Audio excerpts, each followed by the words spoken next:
बड़ी खबर ईरान से सामने आ रही है। ईरान में काली और तैलीय बारिश दर्ज की गई है। लोग खौफ में जीने को मजबूर हो चुके हैं और ईरान में इस वक्त चर्म रोग और कैंसर का खतरा जो है लगातार बढ़ता जा रहा है। तो ये बड़ी जानकारी ईरान से सामने आ रही है। बता दें कि अमेरिका और इजराइल की ईरान के तेल भंडारों पर किए गए हवाई हमलों का असर अब साफ तौर पे दिख रहा है और ये असर इतना खतरनाक है कि अब ये आसमान पर जहरीले धुएं के बादल बनकर उठ रहे हैं। इससे काली और तैलीय बारिश हो रही है। अंतर्राष्ट्रीय स्वास्थ्य अधिकारियों की ओर से इस बारिश को बेहद ही खतरनाक बता दिया गया है और लोगों को गंभीर स्वास्थ्य खतरों से बचने की चेतावनी दे दी गई है। बता दें कि यह बड़ी जानकारी है जो कि ईरान से सामने आ रही है। ईरान के तेल ढांचे पर हुए अमेरिकी इजरायली हवाई हमलों के बाद से वातावरण में जहरीला धुआं फैल चुका है और काली बारिश के रूप में अब जमीन पर वो वापस लौट रहा है। तेहरान के आसपास के इलाकों में पिछले सप्ताह हुई बारिश के बाद से लोगों ने आंखों में जलन, सांस लेने में तकलीफ और त्वचा पर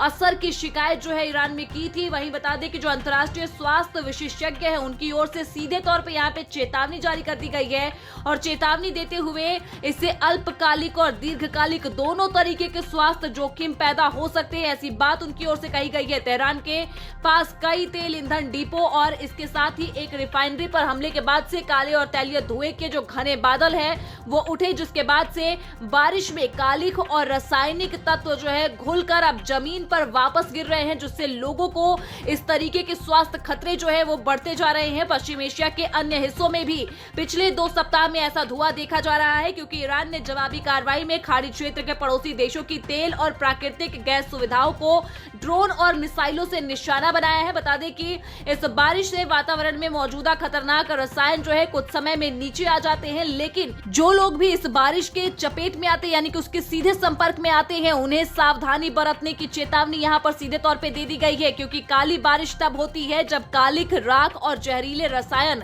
वातावरण में पानी की बूंदों के साथ मिल जाते हैं और वर्षा के रूप में नीचे गिरते हैं। तेल कुओं, रिफाइनरियों, जंगल की आग, ज्वालामुखी विस्फोट और औद्योगिक प्रदूषण के बाद ऐसी स्थिति जो है सामान्य रूप से देखी जाती है। बता दें कि सिविल एवं पर्यावरण इंजीनियरिंग प्रोफेसर के अनुसार ईंधन के अधूरे दहन से अत्यंत सूक्ष्म कालिख बनती है। तेल जलने पर पॉलीसाइक्लिक एरोमेटिक हाइड्रोकार्बन यानी कि PAH और इसके साथ ही सल्फर डाइऑक्साइड और नाइट्रोजन ऑक्साइड जैसी जहरीली गैसें जो है वो भी निकलती हैं जो कि अम्लीय यानी कि एसिड रेन का कारण बनती है। वहीं विशेषज्ञ जो है इस बारिश को बेहद खतरनाक बताते हुए ये कह रहे हैं कि सूक्ष्म कालिख जो है वो इंसानी बाल की चौड़ाई से लगभग 40 गुना छोटी होती है और सांस के साथ फेफड़ों की गहराई तक पहुंचकर रक्त में मिल जाती है, जिसकी वजह से सांस की बीमारियां, हृदय संबंधी समस्याएं और इसके साथ ही समय से पहले मौत का खतरा भी बढ़ जाता है। बता दें कि PAH के संपर्क से कैंसर का जोखिम भी बढ़ता है, ऐसा विशेषज्ञों की ओर से बताया गया है।